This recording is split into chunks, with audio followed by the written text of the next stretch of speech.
Okay, at ayun na nga, ilang minuto na lang is nasa aming bayan na kami. Dito sa aming probinsya. So ilang minuto na lang is makapunta na tayo. So yan po nakikita ninyo ng mga bangka is yan po yung gagamitin natin para makatawid. Yan sa kabilang bayan. So hindi naman gaanong kalayo. So napakaganda po ng paligid, malinis ang ilog, walang gaanong basura. So, mura lang po yung pamasahe dito, 5 pesos bawat isang tao. So, nasa sayo na po yan kung nais mong dagdagan. So, nagtataka rin po talaga ako kung masyadong malalim ba talaga ito, kung meron ba talaga mga buhay dito na nakatira. So, yan pa talaga yung palagi kong iniisip pag tumatawid kami dito sa ilog. Baka mahulog po yung cellphone ko o ano pa man, is kawawa naman yung malalaglag yung mga gamit. So, ayan na po, malapit na po tayo makatawid. Ilang minute. So, bago po tayo makarating sa aming lugar, siyempre sasakay po tayo ng habal-habal. Napakalayo rin po kasi para ito ay lakarin nung araw kasi is yung ginagaya. So, walang gaanong motor. So, nilalakad lang namin to mga 1 oras o 2 oras. So, hanggang lumating yung po yung araw na nagkaroon po na po dito ng habal-habal. So, yun po yung ginagamit namin dito para mapabilis po yung aming paglalakbay.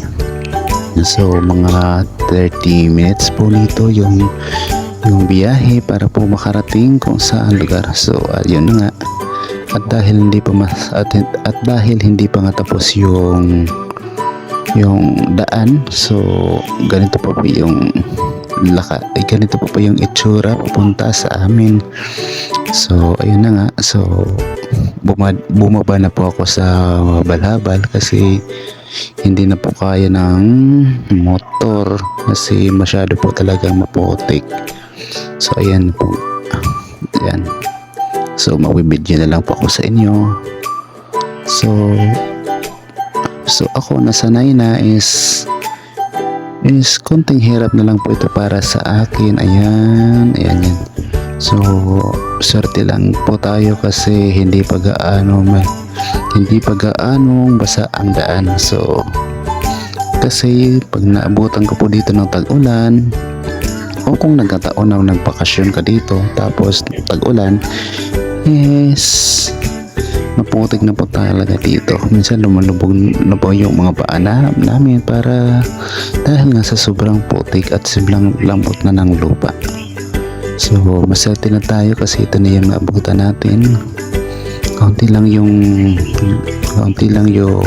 tubig natin nadadaanan. So ayan na po. Ayan. So atin na guys, nakarating tayo. So, sinama pala ako ng papa ko dito sa aming munting hardin o munting taniman namin. So, nanguha po kami ng buko. Tawagin dito sa amin ay silot. Ayan po, napakasarap po niyan lalo pag naglagyan ng gatas o contents. Yan, siyempre, nasa sayo pa rin kung lalagyan mo o hindi. So, tatikman ko kung masarap nga talaga yung may gatas kasi nasanay nga ako talaga na hindi ko nilalagyan. So, try natin. Ayan. So, ayan po yung mama ko at papa ko. Ayan. So, matagal-tagal na rin ako dito. Ako nito hindi nakatikim. Ayan. Ayan. Makaupo na nga sa sandali. Yan, dahil nga sa gusto na rin sumama ng aking mga kapatid, so sinama naman namin sila sa bukid para ma-enjoy na rin yung family namin. So dito, simple lang yung buhay, hindi gaanong mapera, pero sagana naman kami sa pagkain. Sagana sa gulay, sa bigas, so walang gaanong problema. So ganito talaga yung buhay namin dito sa probinsya. Napakasimple lang. Ayan, lalagyan natin ng gatas. Try natin. Ayan. Kung masarap mga ayan, hinihinga na ng bata, ibigay natin. Kasi gusto niya kasi na kumain na. Ayan. Ayan, hiningi na nga. Ayan, makukulit talaga itong mga bata na to. Kita niyo, wala nang laman. Kinuha ko na.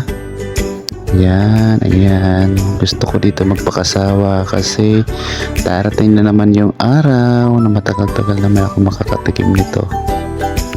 Ayan. Ayan. Pinagsama-sama na nga namin dito sa isang picture para makarami at makaipon na nga rin kami. At makakain na kasi nagutom na kami. Ayan, kung makikita nyo yung bata is busog na. Ayan.